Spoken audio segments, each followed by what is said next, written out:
1단원 끝내고 3단원 가는 이유는 작년에 그랬기 때문에 올해도 그렇게 될 확률이 높다는 예측하에 3단원 같이 나갑니다. 선생님 두 분이 들어와서 서로 이 두 개의 아이들로 수업을 할 것이기 때문에. 그래서 3단원을 보면요, 한국문학의 성격과 위상. 그래서 첫 번째가 한국문학의 성격을 다루고 있는데,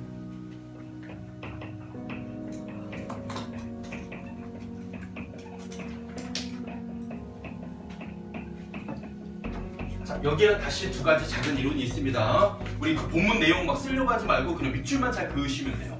첫 번째, 한국문학이라는 게 과연 뭐냐라고 한국문학의 어떤 개념과 범위에 대한 얘기 한번 나오고요.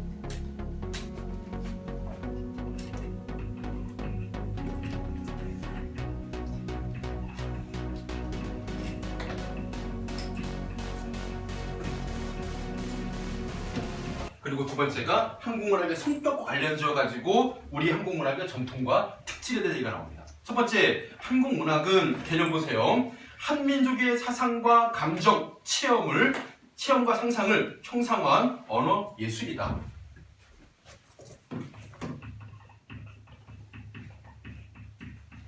한민족입니다. 일단은 그 대상이죠. 우리 한민족의 사상, 감정 혹은 체험, 상상.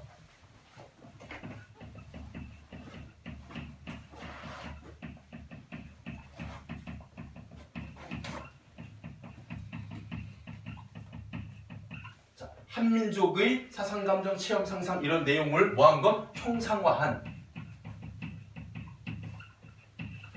언어, 예술.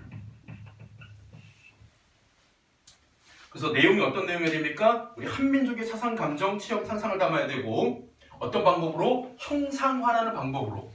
수단은 언어를 수단으로 한 예술의 한 범위를 한국문학이라고 한다. 그리고 이런 한국문학을 다시 성격에 따라 나눕니다. 우리 범위 보시면요, 이게 나와요.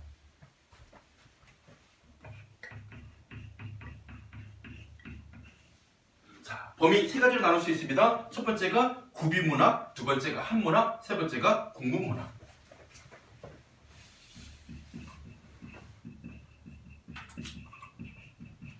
그리고 한문문학과 국문문학을 이렇게 나눠야 돼요. 구비문학과 반대되는 기록문학이라고 있고, 다시 기록문학 안에 뭐가 존재한다? 한문학과 국문문학이 존재한다. 그래서 먼저 구비문학은, 그러니까 이 문학을 사용하고 있는 사람들이 문자를 사용할 수 없을 때 입에서 입으로 전해지는 그런 형태의 문학을 구비문학이라고 한다. 그래서 구비문학의 핵심, 입에서 입으로.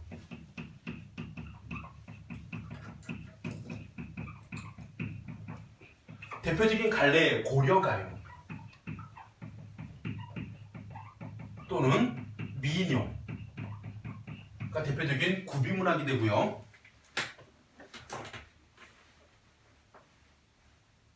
그리고 한문학은 우리의 문자, 즉 한글이 생기기 이전에 어쩔 수 없이 사용됐던 중국의 한자를 가지고 쓴 문학을 한문학이라고 합니다. 한문으로 된 우리 문학.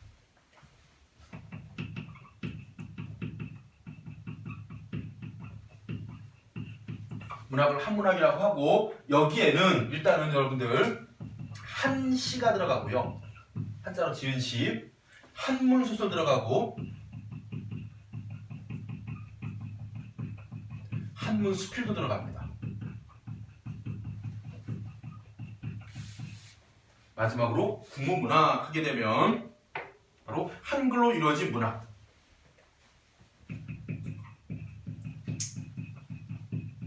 근데 여기다가 포함시켜야 될 게 있어요. 뭐냐면 향찰이나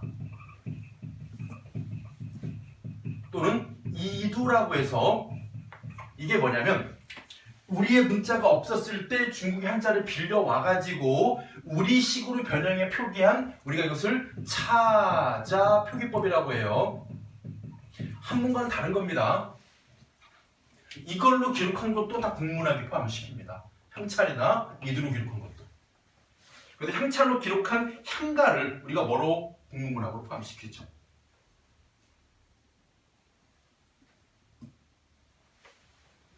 그래서 대표적인 게 뭐가 있습니까? 우리 한글 소설, 그리고 오늘날의 현대문학 모두,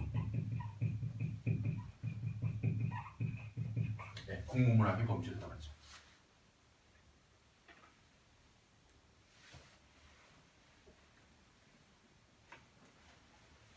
그리고 이런 것들이 다시 갈래로 다시 구성을 시켜보면 다시 서정갈래, 서사갈래, 극갈래, 교술갈래가 있다. 그래서 서정갈래, 먼 옛날부터 쭉 흘러내려보면 고대가요, 향가, 한시, 고려가요, 시조, 현대시까지를 서정갈래라고 하고, 다시 순서죠. 고대가요, 향가, 한시, 고려가요, 시조, 현대시까지. 그 다음에 서사갈래 들어가는 것 살펴보니까 설화, 근데 여기에 지금 좀 빠져 있어서 제가 추가를 좀 시킬게요. 설화와요 고전수설 사이에 뭔가 끼어 들어가야 될 게 있습니다. 뭐냐? 가전,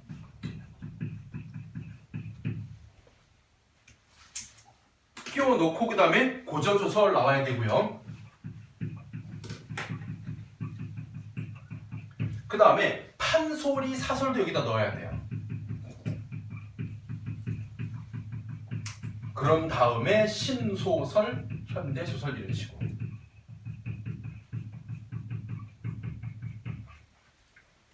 가전이 뭐냐면 고려시대 때 사물을 의인화해서 일대기형식으로 쓴 소설 비슷한 형태를 우리가 가전이라고 부릅니다. 그래서 국순전, 공방전, 저생전 이런 작품들이 있거든요.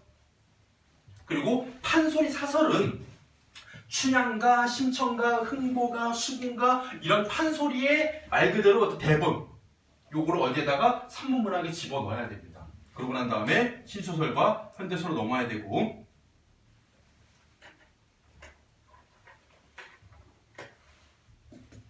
그 다음에 극 하게 되면 일단 가장 먼저 발생한 형태로는요 뭐가 있냐, 바로 인형극, 산대놀이, 탈춤은 간연극이라고 합니다. 이런 전통적인 연극에서 오늘날 연극을 위한 희곡, 영화 제작을 위한 시나리오까지 전부 다 극갈래 포함되고, 마지막입니다. 교술갈래. 한문수필과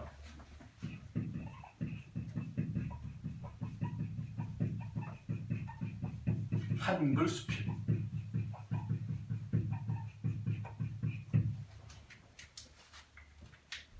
우리 한문수필 같은 경우는 뭐가 있다 그랬어요? 기로 끝나는 애, 설로 끝나는 애. 그래서 기로 끝나게 되면 여행 경험이나 어떤 건축물에 대한 이야기, 설로 끝나게 되면 자신의 경험과 그로 인한 깨달음. 그래서 기로 끝나는 게 우리 통복헌기, 수오제기 이런 거는 건축물이고요. 유한라산기 이런 거는 기행이고, 설로 끝나는 거 참화설, 이옥설, 경설 이런 식으로 어떤 경험을 바탕으로 한 깨달음을 얻는 경우. 한글수필은 우리가 지금 아까 배운 거예요. 나와남 같은 경우 현대수필이죠. 근데 여기 특이한 애가 하나 있습니다. 바로 고려시대 경기체가나 조선시대 가사는요 여기 이제 안 넣었어요. 안 넣은 이유가 뭐냐, 얘네들은 이중적 성격의 갈래입니다. 이중적 갈래.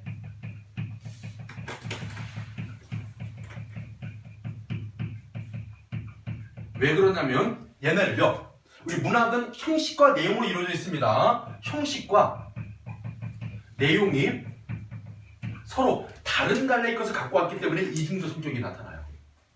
참고로 경기체가 일정한 형식과 리듬감이 있습니다. 가사도 마찬가지예요. 사음보의 사사조의 음수를 이루고 있습니다. 형식은 서정갈래 형식을 취하고 있지만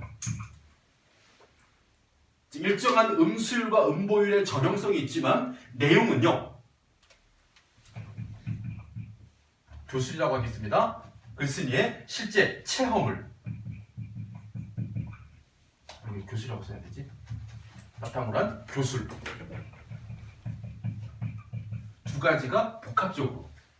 그래서 가사 같은 경우에는 시조하고 다른 점, 긴 것만이 문제가 아니라 그 안에 담긴 내용 자체가 달라요.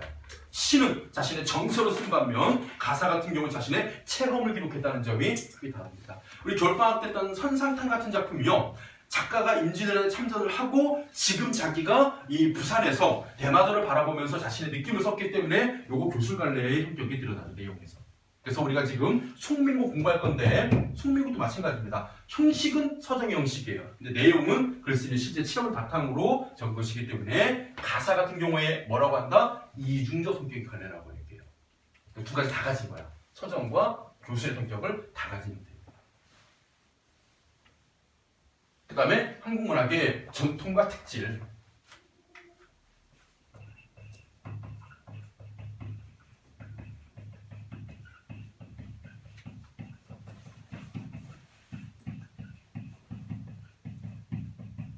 이게 바로 여기 있는 성격에 대한 이야기고, 여기는 단적으로 얘기하겠습니다. 첫 번째, 주제의식과 가치관의 측면.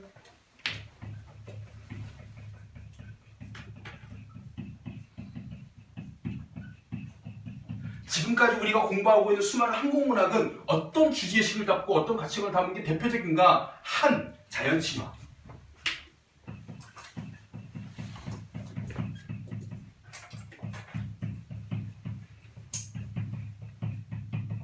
이런 내용을 담고 있는 작품들이 지배적이죠.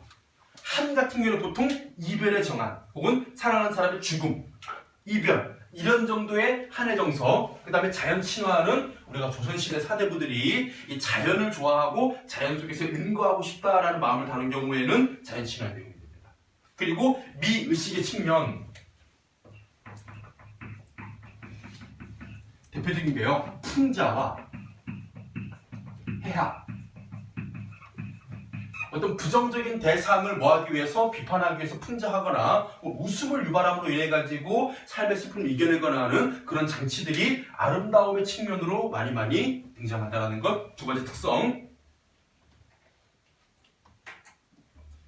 세 번째입니다. 우리 표현 형식의 측면에서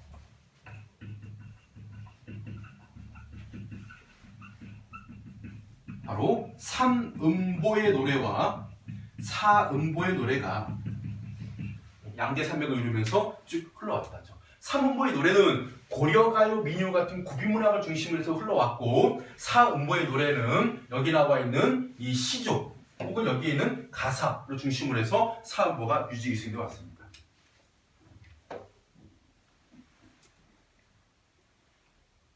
자, 이렇게 해가지고 간단하게 이론 설명을 마치고 이제부터 진짜 시작이에요. 128쪽에 정찰의 속미로.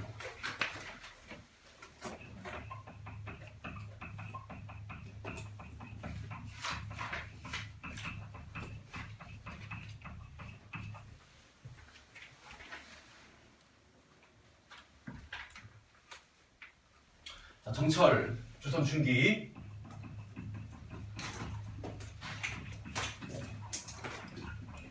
문인으로 주로 모셨던 임금은 선조 임금이에요. 선조 때 이 사람이 일단은 첫 번째 염두에 둬야 될 것, 전남 창평이라는 공간, 그에게 있어가지고 어떤 정신적인 고향, 그리고 자신을 이 정도까지 끌어올려주게 된 스승 같은 공간, 전남 창평. 다음 두 번째, 정철의 작품이 바로 이 가사문학, 의 백미라고 뽑힌다는 것. 그러니까 원래 이게 흰 눈썹이라는 뜻인데 옛날에 어느 집안에 가장 뛰어난 형제가 보니까 눈썹이 흰색인 거야. 그래서 옛날부터 백미하게 되면 가장 뛰어난, 그럴 때 우리가 백미라고 부르죠. 그리고 세 번째입니다. 우리 정철의 문학을 보면요, 정치의 가사를 보면 일단은 뭐가 나오느냐? 그의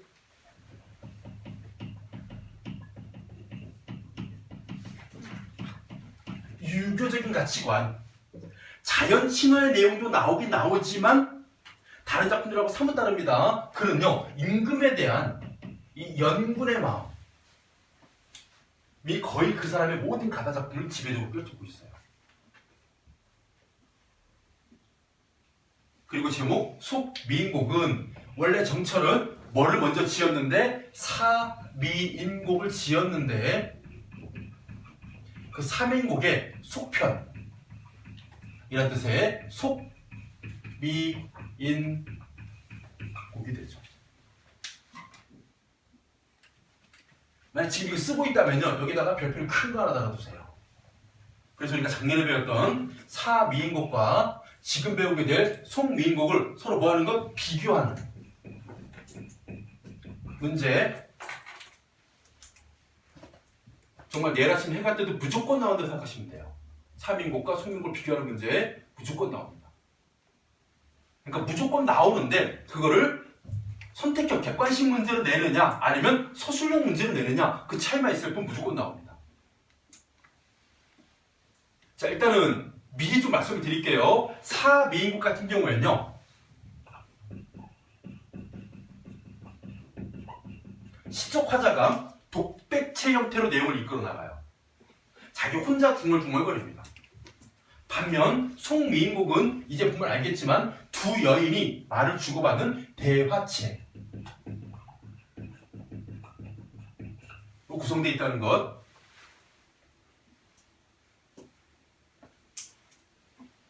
그리고 사미인곡을 봄에 님의 옷을 지어보낸다, 여름에 뭐한다 막 나오죠. 기억나세요? 계절별로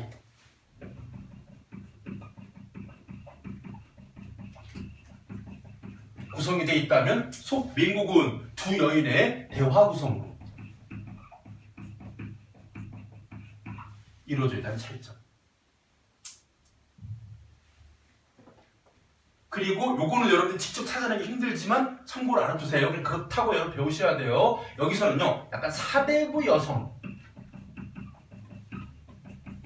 면모가 잘 드러나는 반면 여기서는 서민 여성의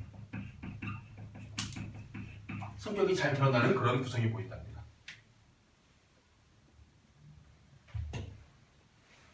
그래서 사미인국이 이 시적 화제의 태도가 소극적인 성격이 강하다면 속미인국에서는 적극적인 성격이 나타난다는 차이.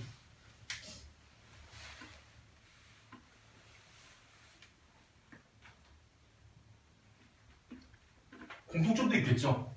공통점 뭘까요? 전부 다 임에 대한 그리움. 근데 그 임이 누구야? 이 미인이 임금이에요. 그래서 모두 연군의 내용을 담고 있다. 모두 화자가 여성 화자이다 라는 점에서는 공통점이지만 이런 부분에서는 차이점이 존재합니다. 요거 여러분들 기억해 주셔야 되고, 끝날 때쯤 제가 한 번 더 정리해 드릴 겁니다. 사미인국과 속미인국의 차이점에 대해 가지고.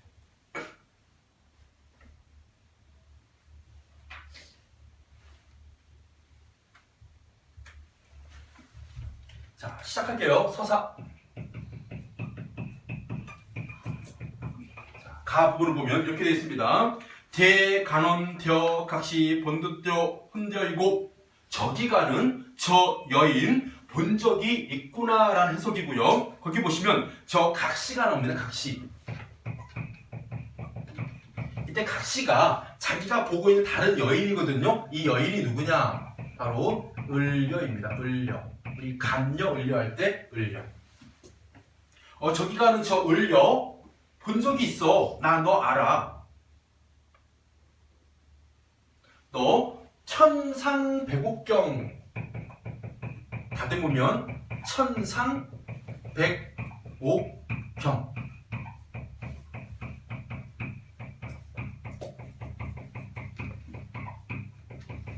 원래는 화자가 그리워하는, 작가가 그리워하는 임금이 계신 궁궐을 천상백옥경에다가 비유도 했고, 그 다음에 그러면 국물을 백국경에다 비유했다는 얘기는 임금을 뭐에 비유한 거예요? 옥황상제에 비유한 겁니다. 이런 식으로 미화법까지 비유와 미화법의 표현이 동시에 사용된 천상백국경을 임금 계신 곳을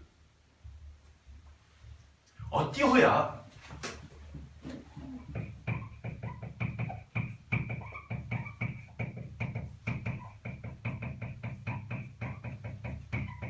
무슨 이유로? 이게 바로 감녀가 을려에게 던지는 질문의 핵심이죠. 그러니까 왜? 무슨 이유로? 천상백국경 떠나왔니? 어찌어야? 이별하고 이별입니다. 그리고 이게 뭐예요? 바로 이 을려의 처지가 나타나는 것이죠. 천상백국경인 옥황상제와 이별해서, 즉 임금과 헤어져서 을려의 처지입니다. 그리고 이럴 때 우리가 직접적으로 드러나지 않지만 그래도 요게 깔려있으면 아셔야 됩니다. 바로 천상계의 존재가 뭔가 죄를 지어가지고 지상계로 내려온 것으로 설정되어 있거든요. 이렇게 하늘나라에 있는 존재가 죄를 지었어, 땅으로 쫓겨났어, 이런 것을 우리가 적강화소라고 부릅니다. 적강화소. 그럼 정철이 또 다른 작품에서 적강화소가 나타나는 부분 찾아볼 수 있겠니? 있겠니? 관동별국에 꿈에 어떤 신선 나타나가지고 너 원래 우리랑 같은 신선이었어. 근데 너가 황정경 한 글자 잘못 읽어가지고 쫓겨난 거거든 하는 부분에서 우리가 적강화소 나타날 수 있습니다. 그 부분과 연계지어 보시면 돼요. 그래서 두 작품에는 공통적으로 적강화소가 있다. 천상계의 존재가 지상으로 내려온 것. 어찌하여 이별하고 해 다 저문 날.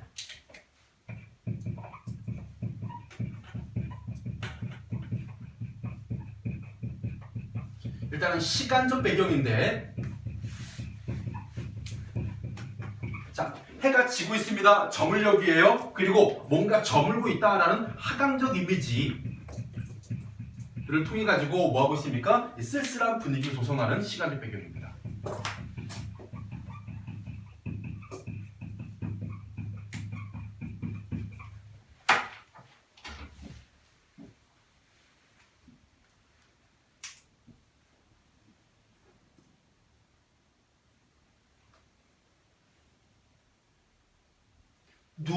누구를 보러? 가시난고.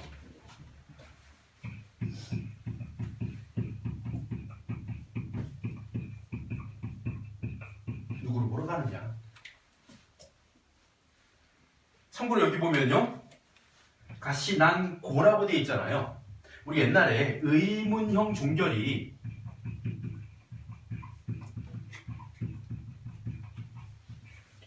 니은고 형태, 니은가 형태, 그 다음에 니은다 형태. 자, 니은고 형태는요,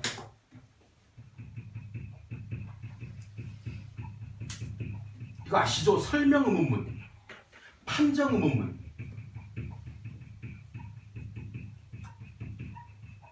니은다 같은 경우에는 주어가 2인칭일 때.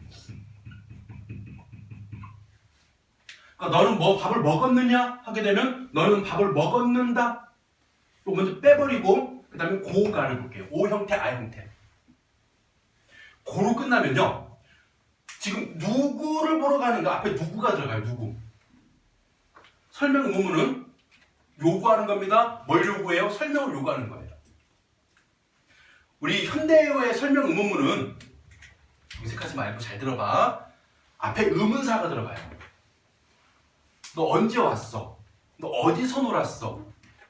왜 했어? 누구랑 놀았어? 이런 식으로 있잖아요. 언제, 어디서, 누구와, 무엇을, 왜 이런 말들이 들어가요.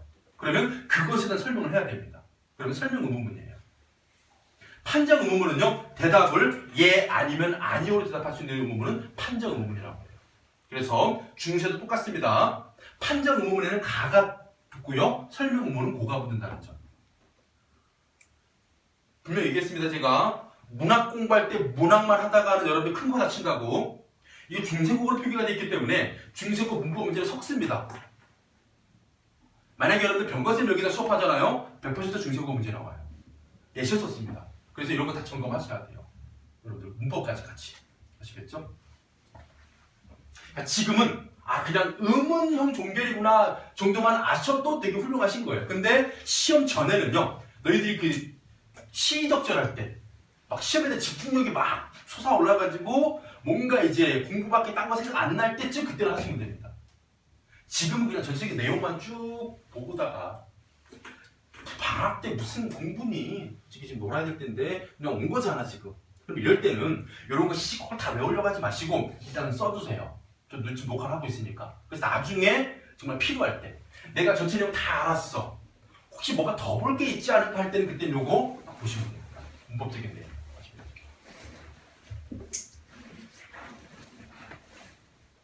최악이 그거잖아. 막 방학 때 이럴 때 막 집중해서 공부하다가 시험 직전 되면 풀리는 거. 그럼 최악이지. 그럼 이런 생각 드는 거야. 나 공부 열심히 했는데 왜 점수가 안 나오지? 그러니까 이게 좀 쪼였다 풀었다 잘 하셔야 돼요.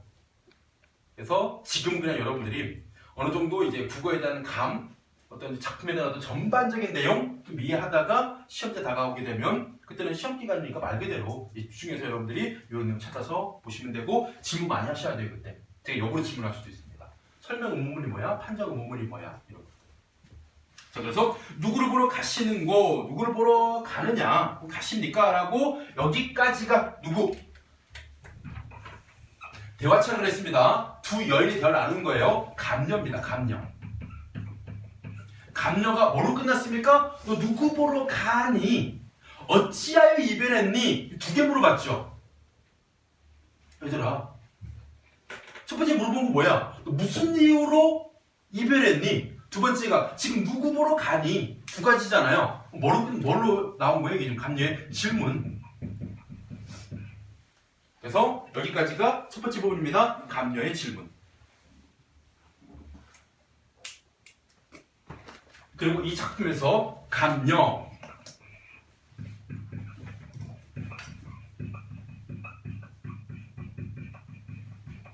보조적인 인물이에요. 중심적인 인물이 아니라 을려라는 사람의 이야기를 이끌어낼 수 있는 보조적인 인물. 쉽게 말하면 뭘 하느냐? 질문을 던져서 그 질문에 대한 답변을 하게 하고 또는 위로를 하고 마지막에 조언을 하는 정도로 핵심적인 이야기는 아니지만 전체적인 이야기를 이끌어내는 존재.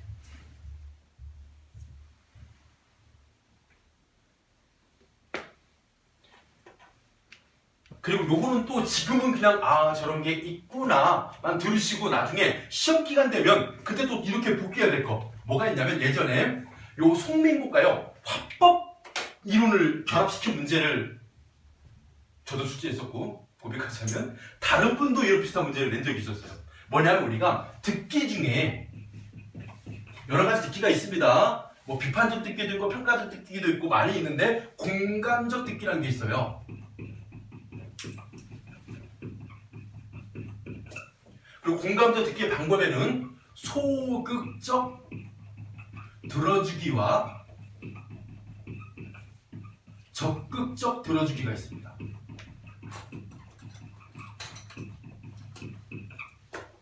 참고로 소극적 들어주기는 뭐 하냐면요. 상대가 계속 이야기할 수 있도록 화맥을 조절하고 관심을 보이는 것. 나 어제 되게 속상한 일 있었다? 뭔데? 뭐 얘기해봐. 계속 이야기할 수 있게끔. 진짜? 그랬네. 그래서 어떻게 됐는데? 이 정도 화면을 조절하고 관심을 보이면 소극적 들어주기예요. 그리고 적극적인 들어주기는 뭐냐면요. 상대의 말을 다 듣고 요약한 다음에 재진술을 하고 그 다음에 상대의 올바른 판단을 유도하는 말하기 정도. 그럼 너는 어떻게 했으면 좋겠어? 같이. 보통 적극적 들어주기 이런 형태로 나타나요. 그러니까 네 말은 억울하게 의심을 받았다는 얘기구나. 맞아. 그럼 넌 어떻게 하면 오해 풀 수 있을 것 같아? 라고 상대가 계속 그 좋은 쪽으로 생각이 흘러가도록 유도하면 적극적 들어주기라고 해요. 그때 이 감녀가 뭐하고 있는 인물입니까? 바로 을련한 대상에 대해서 공감적 듣기를 하는 부분으로 이것들이 어떤 부분은 적극적이고 어떤 부분은 소극적인가. 대신에 짧아요. 짤막짤막 나옵니다. 그렇기 때문에요. 요걸 여러분들이 가려낼 수 있는, 요거는 미리 제시해주고 보기 지문 안에다가 그 주제를 한 적이 있었어요. 반응이 아주 뜨거웠습니다. 선생님 진짜 뭐라고 표현했지 애들이? 나중에 뭐 발 뻗고 못 잘 거다, 뭐 밤길 조심해, 이런 협박까지 들을 정도로. 다 도움되라고. 선생님들의 별명 있잖아요. 다 너희들 도움되라고 문제낸 거고 우리는 너희들 다 똑같이 사랑한단다, 뭐 이런 말들 있잖아요. 선생님들의 그 3대 거짓말 중에 하나. 난 가르친 것만 시험 냈어, 이런 거짓말. 안 가르치고 냈어요. 저는 수업 안 하고. 이유는 다른 거짓말 때문이었죠. 사랑하기 때문에. 자, 넘어가겠습니다. 그러자 어와 감탄사입니다. 내여이고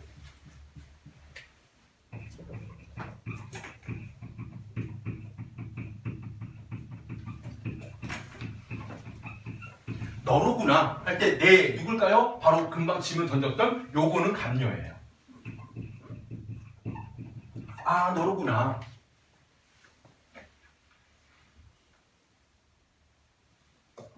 이내 소셜 들어보. 이내 사설을 들어보. 그럼 여기서 사설은 무슨 의미냐? 나의 사연, 나의 이야기를 들어다오. 이때 사설이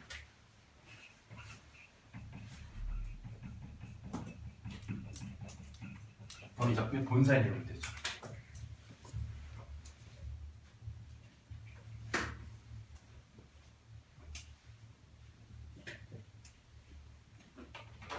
자, 계속 이어서 뭐 하고 있느냐? 내 얼굴 이 거동이, 이때 내는 지금 이 이야기를 하고 있는 을려입니다. 내 얼굴.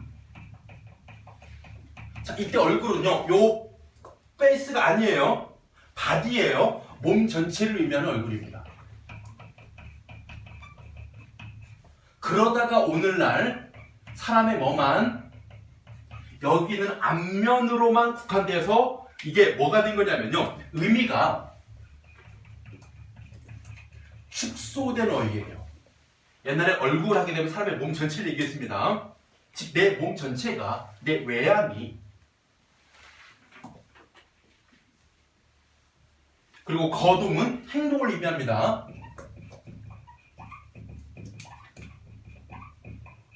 또는 몸가짐. 거동이 님 괴얌직 헝가마는, 이때 괴얌직,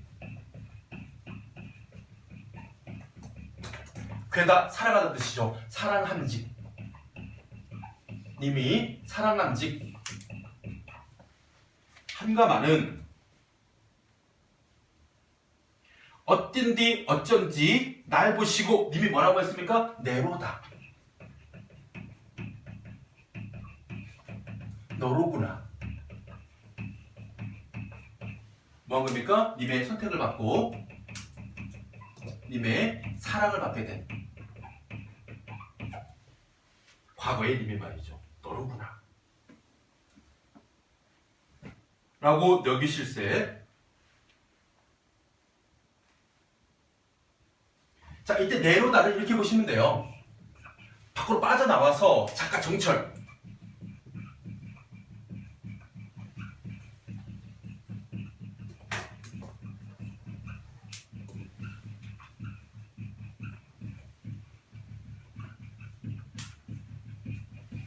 이 바로 선주의 신임을 얻어서 높은 관직에 올랐을 때로 연상하시면 돼요. 선주 임금이 훌륭한 신하다, 능력 있는 신하다, 너를 이 자리에 앉히겠다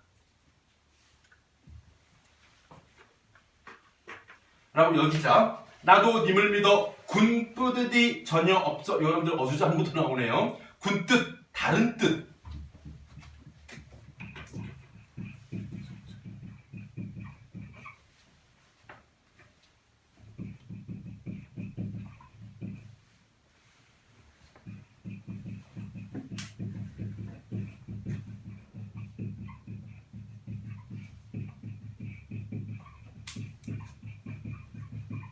자, 일단은 다른 마음을 먹지 않는다. 다른 뜻이 전혀 없다 해가지고 바로 님에 대한 순수한 사랑. 그리고 순수한 사랑은 무엇을 귀한 표현을 봐야 된다? 님에 대한 일편단심. 바로 정철이라는 신하의 어떤 지조, 절개. 다른 맘 먹지 않고 오로지 뭐 한 겁니까? 이 임금만 충성하고 모신 것이었죠.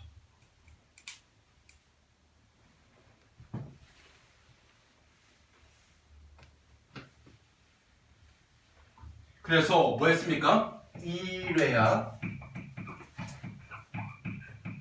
교태야. 자, 이게 거기 보면 이제 해석이 이렇게 나와 있습니다. 이례 하게 되면 어리광, 그 다음에 교태 하게 되면 말 그대로 교태. 그래서 어리광과 교태를 의미하고, 이게 표면적으로 다시 빠져나오겠습니다. 바로 임금을 위한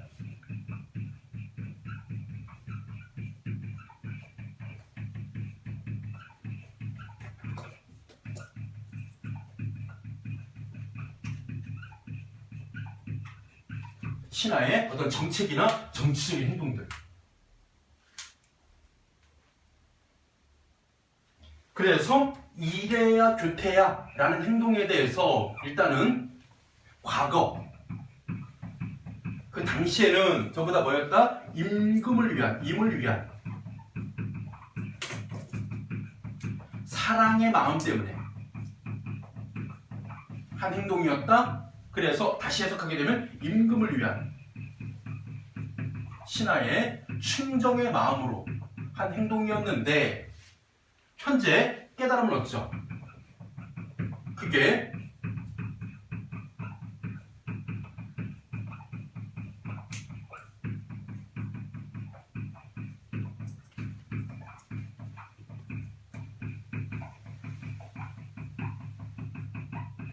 임의 마음을 거슬리게 하여 이별의 원인이 되었다. 실제로 정철은 정치적으로 상당히 강성이었대요. 그러니까 말로 뭐 달래고 회유하고, 야, 우리 한번 잘해보자, 한번 만나서 얘기 좀 하자, 우리 좋은 게 좋은 거잖아, 다 우리 임금을 위해서, 조선을 위해서 하는 거잖아, 이런 스타일이 아니라, 야, 우리 이거 해, 싫어? 싫어? 그럼 너 적으로 간주할 거야. 야, 우리 쟤네 쳐, 임금님 또 간신이에요. 이런 식으로 상당히 강하게 밀어붙인 겁니다. 그래서 그런 자신의 행동이 이래야 교태야로 표현된 것이고, 그게 선조 임금의 뜻을 거스르게 된 것이었죠. 그러다가 탄핵을 받기도 하고요, 부적절하다.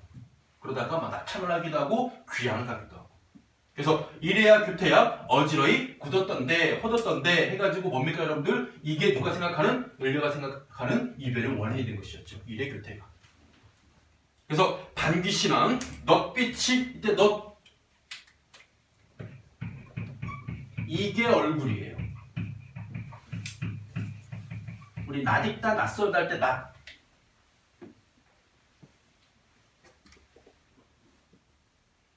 그럼 이때 이 얼굴은 뭐고? 그 당시 몸 전체였고. 반기시는 얼굴빛이 내와 어찌 다라신고, 이때 내는 어느 시절이었습니까? 바로 이 시절이었죠. 내로다 여기시던 시절.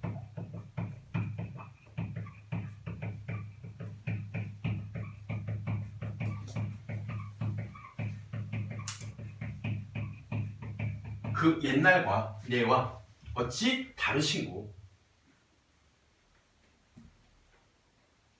그래서 누워서 생각하고 일어나 앉아 헤아려 보니, 자, 이렇게 나옵니다. 바로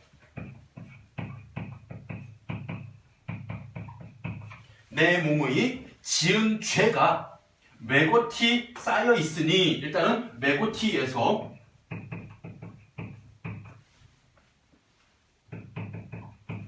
지규법 사용되면서 그만큼 자신의 죄가 큼을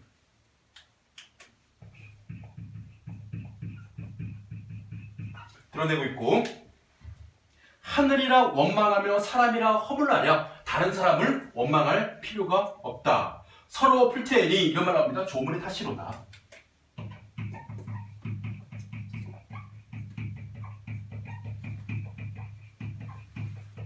그래서 여기서는요, 바로 이별의 원인이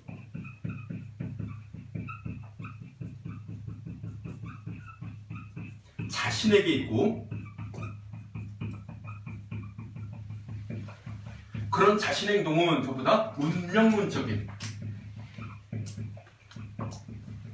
인식을 바탕으로 한 것이다.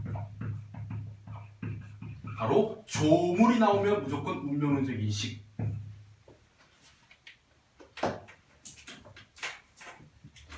우리 문학작품에서 조물주 나오잖아요. 여기 됐을까? 둘 중 하나죠. 첫 번째, 조물주가 세상에 많은 것들을 만들어낼 때 되게 아름답게 만들었어. 그러면 이때는 조물주는 뭐가 돼? 바로 그 경치의 아름다움을 예찬할 때 등장하는 인물.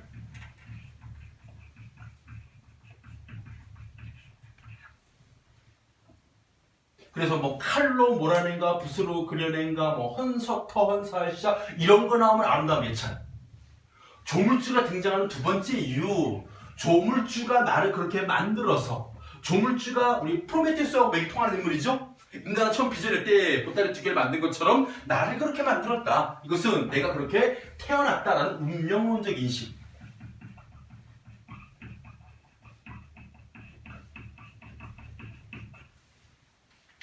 그래서 여기서는 뭡니까? 바로 조물주가 운명론적 인식을 드러내는 인물로 등장합니다. 그래서 내가 님에게 버림받은 이유는 나에게 있었다. 일의 곁을 어지러이 하여서.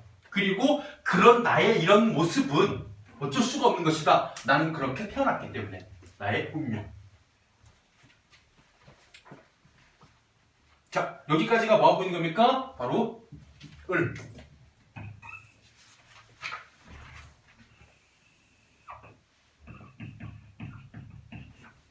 을려의 답변이죠. 대답입니다. 뭐에 대한? 갑류의 질문에 대한 을려의 답변입니다. 천상백국경을 어찌하여 이별했니? 너 무슨 이유로 이별했니? 이래야 규태여 어지러이 굴어서 님에게 버림받았어. 너 지금 누구 보러 가니? 님을 잊을 수가 있어야 말이지. 님 그리워서. 님의 소식이라도 알려고. 누를 보러 가시라고 얘기 나오잖아요. 누구 만나러 가니? 지금 님 보고 싶어가지고 님 가까운데 가려고 해. 이게 뒤에 가면 높은 매에 올라가고 물가에 가고 이런 표현 나옵니다. 아시겠죠? 그에 대한 답변이죠. 그러면 여기서 을려는 이 작품에서 어떤 인물? 중심인물. 전체적인 내용을 주도하는 인물인데 이때 조심할 게 하나 있습니다. 뭐냐면요. 자, 작가 정철은 이 작품 안에 갑녀와 을려라는 두 여성 화자를 설정한 다음에 서로 말을 주고받게 만들어 놨잖아요. 그럴 때 옛날에 정말 교묘하게 같은 헷갈리게 만든 문제가 있었습니다. 바로 작가 정철이 자신의 정서를 드러내는, 임금에 대한 자신의 마음을 드러내는데 활용된 화자는 을려다 라는 설명이 틀린 설명이었어요. 우리가 지금 을려가 자기의 어떤 임에 대한 마음을 드러내고 있고 앞으로도 쭉 그렇게 될 거거든요. 그래서 갑녀가 아닌 을려가 정철의 내면을 대신하고 화자다 라고 했을 때 그게 틀린 설명의 이유는 뭐냐면 갑녀도 정철이 설정한 화자도 한 명이에요. 즉 두 여인 모두 작품이 중요한 화자입니다. 아시겠죠? 그러니까 갑녀가 하는 말도 정철의 생각이에요. 을려가 하는 말도 정철의 생각이고 당연하고. 그래서 그것을 대화 형식으로만 제시한 것뿐이야. 모두 누구의? 작가의.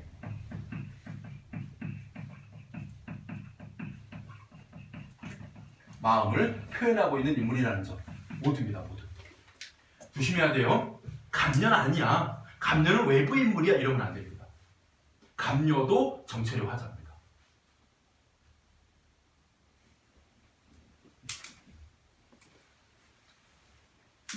자, 이렇게 자기가 큰 잘못을 저질러서 님과 헤어지게 됐어. 내 죄가 커.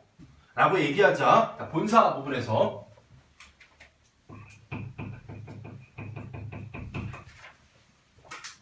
자, 뭐합니까? 글란 생각마 오, 이 짧은 이 한마디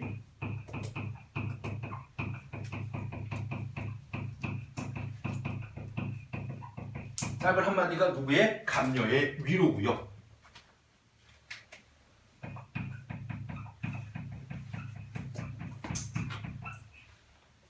아까 여기서는 뭐 했습니까? 질문을 던졌습니다. 여기서는 뭐 했어요? 두 번째, 위로를 한 부분이죠. 글란 생각 마오. 글란 생각 하게 되면 그런 생각 하지 마라. 바로 자책. 지나치게 자책하지 마라.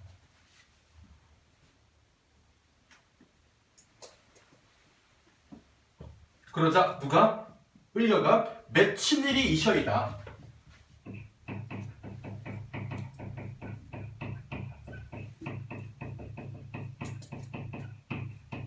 맺힌하게 되면 가슴에 맺힌 일이 있습니다.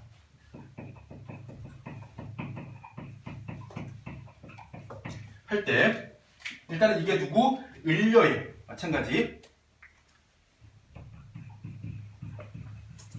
하, 소, 연이 시작되는 부분이고 이 맺힌 일이 바로 마찬가지 뒤에 이어질 이 본사의 내용이죠.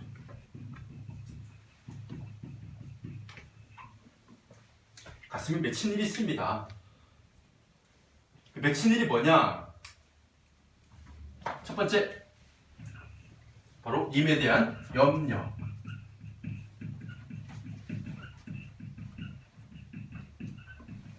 자, 이 염려의 내용을 보니까 님을 왜 셔이셔? 님의 일을 내 알거니. 그동안 내가 님을 모셔왔기 때문에 님의 일, 님의 사정 여러 가지를 내가 다 알고 있어서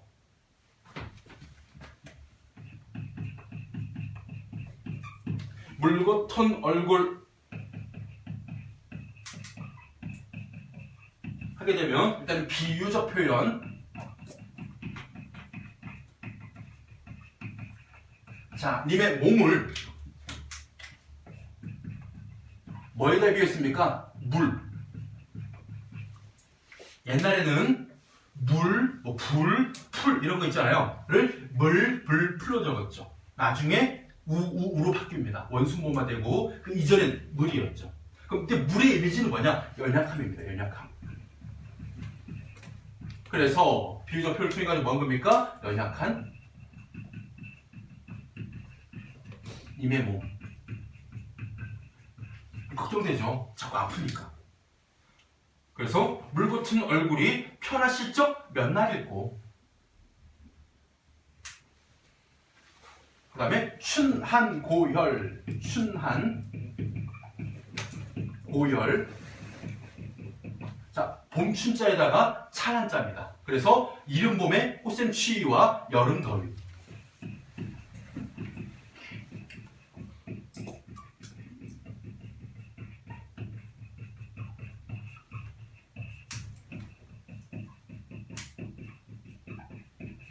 즉, 이 추위에 감기는 드시지 않을까? 몸이 연약해서. 혹은 여름 더위에 더위 먹고 탈진하지는 않으실까? 이런 등등의 걱정. 어찌하여 지내시며 그 다음에 추일동천. 가을 해와 겨울 하늘. 바로 뭡니까? 가을 겨울의 추위.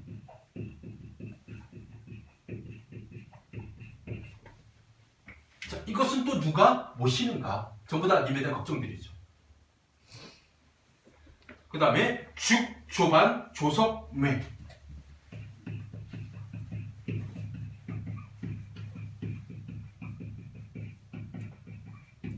참고로 요 죽조반 하게 되면 아침에 옛날 임금님들은요 그 수라를 드실 때 아침, 점심, 저녁 이렇게 세 끼를 꼬박꼬박 드신 게 아니라 이렇게 생각하시면 돼요.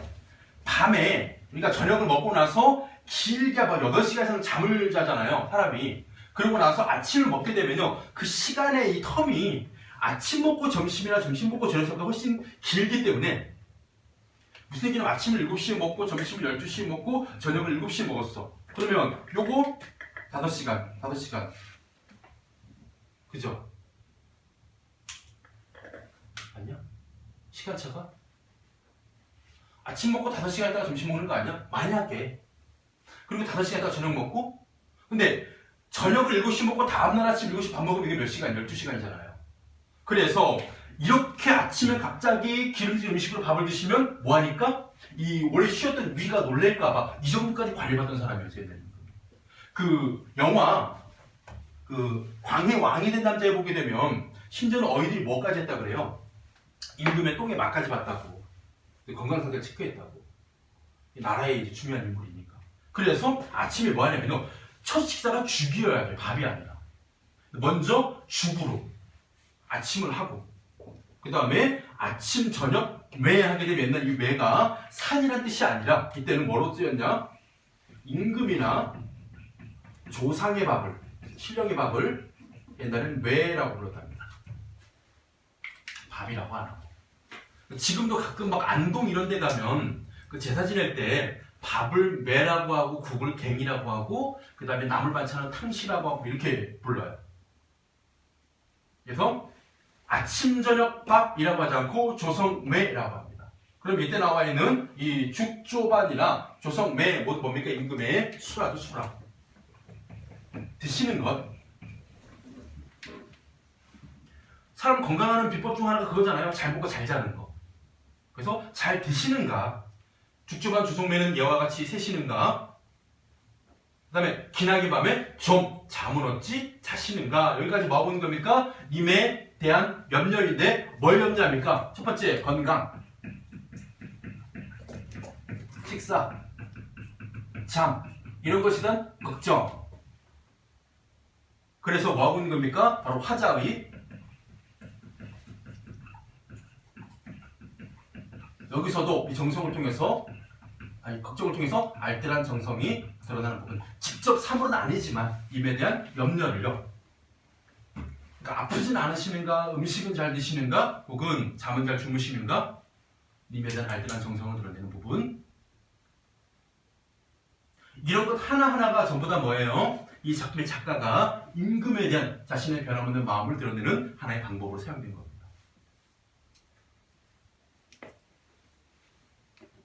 다음 두 번째입니다. 맺힌 일 두 번째.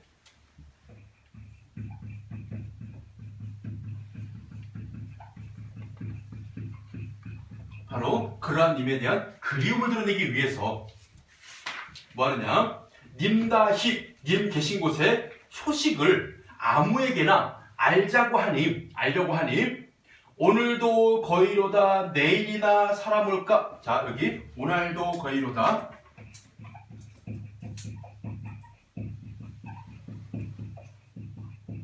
혹은 내일이나 사람 올까?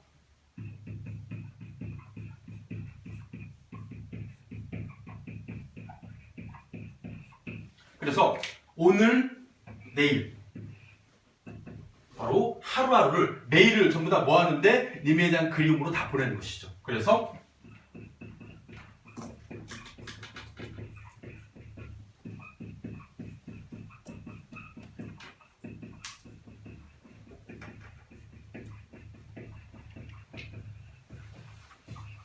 님에 대한 그리움으로 하루하루를 보내고 있는 모습입니다. 오늘도 거의로다 내일이나 사람 올까?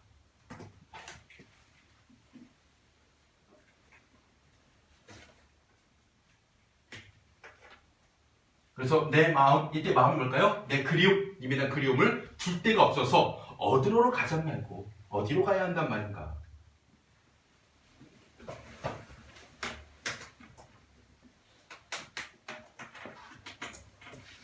자, 넘어가기 전에 우리 오른쪽에 보신 보충자료 펼치시고요.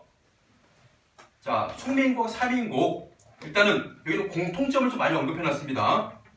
둘 다 천상계에서 즉 이 천상에서 하계 인간 세계에 내려온 여인을 화자로 선정했다는 점에서 두 가지가 보입니다. 첫 번째가 모두 그럼 적강화소고 모두 여성화자라는 점이죠. 적강화소와 여성화자 공통점. 또 다른 공통점입니다. 두 작품 모두 시적 상황이 이별이에요. 그리고 주된 정서가 모두 그리움입니다. 특징이 나옵니다. 바로 죽어서도 다른 존재가 돼요. 참고로 우리 3인국 공부할 때 차라리 스여되어 죽어서 뭐가 되겠다? 범나비 이런 표현 나오잖아요. 그거는 죽어서도 변치 않는 임에 대한 사랑, 죽음도 막을 수 없는 임금에 대한 충정, 이걸 의미하잖아요. 여기도 똑같이 나오죠. 그래서 요거는 뭘 의미한다? 화자의 변함없는 마음을 드러내는 소재가 바로 죽어서도 다른 존재가 되옵니다. 이게 두 작품에 공통적으로 나타나요.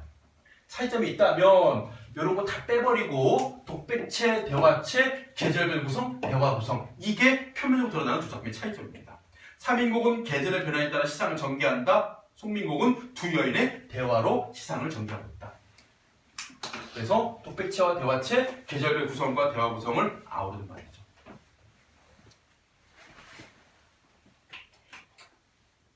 자, 두 화자 보세요. 갑이 보조적입니다. 을이 중심화자입니다. 그렇다고 해서 갑이 이 작품의 작가의 의식을 대변하는 화자가 아니냐, 그렇진 않아요. 갑도 마찬가지입니다. 화자는 화자입니다. 보조적일 뿐. 그리고 을은 중심화자이죠. 작가의 처지를 대변하는 화자. 그래서 갑의 질문에 응하며 심사한탄을 합니다. 자, 대화 전개 양상입니다. 일단은 갑의 질문으로 시작해서 을의 답변, 여기는 서사의 내용이고요. 그 다음에 본사의 내용이 갑의 위로로 시작하죠. 글라는 생각 마오. 그리고 나서 지금 맺힌 일이 이셔이다부터 쭉 전부 다 을의 하소연이 본사의 내용입니다. 그러다 마지막 결사에 가서 딱 한마디 갑이 또 조언을 하죠. 뭐라고 하느냐? 각신임 덜이야커니와 구준비나 되소서 하는 부분에서 마지막 갑의 조언이 나오죠. 그리고 마지막 세 번째입니다. 천상배국경. 일단은 임금 계신 궁궐에서 천상계에 있는 존재가 지상계에 내려왔다. 적강화수도 있고요. 여기서 좀 하나를 더 추가하죠. 뭘 추가하느냐? 바로 지금 천상에 있는 임과 지상에 있는 화자가 이렇게 적강을 통해서 내려왔다는 것 하나하고, 또 하나 이거예요. 내가 있는 이곳과 님이 있는 이곳 사이에서의 거리감을 드러내는 장치로도 천상배국경이 사용된 겁니다. 화자님 사이의 거리감.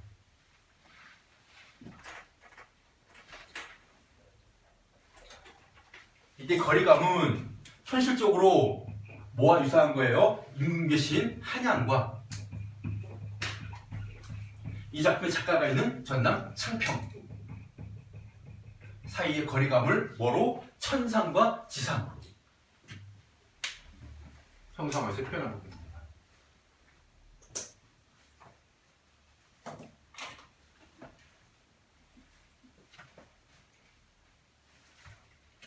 자, 내용을 보면요. 어떤 내용이에요?